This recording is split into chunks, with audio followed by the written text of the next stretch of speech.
तो एक बार क्या होता है, बाबा ऐसे चलते रहते हैं, तो एक फैमिली रहती है, हस्बैंड एंड वाइफ।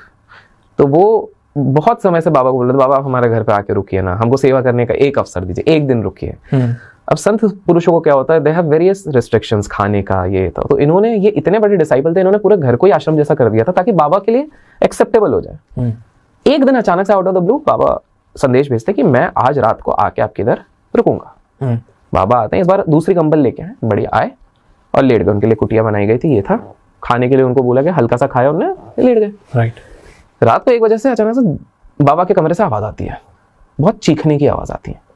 तो पति पत्नी उठ जाते हैं, बोले क्या हो गया। खिड़की से देखते हैं, डिस्टर्ब भी नहीं कर सकते, बाबा का प्राइवेट कमरा है। उधर जाके क्या देखते हैं कि भाई बाबा जी ना बहुत तड़प रहे, चिल्ला रहे। ओके।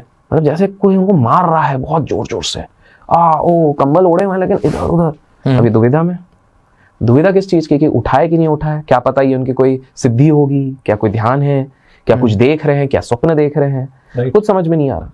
तो बाबा जी तो डिस्टर्ब नहीं किया। सुबह तो बोलते छोड़ देते, देखते हैं सुबह क्या आता है।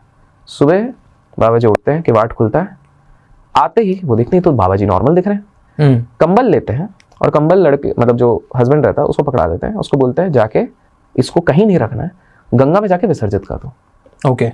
जैसे ही वो व्यक्ति कंबल पकड़ता है, वो कंबल मान लो 40 किलो का लग रहा है, समझ में नहीं आता क्या है। और बाबा ने बोला तो खोल के मत देखना, सीधे गंगा में। ओके। जब गंगा में बहाते हैं तो अचानक से देखते हैं कि बहुत सारे ना मेटल तैर रहे हैं, उनको समझ में नहीं आता। ठीक है। अब 1 हफ्ते बाद ना उनका बेटा घर आता है, उनका बेटा आर्मी में था। ठीक है।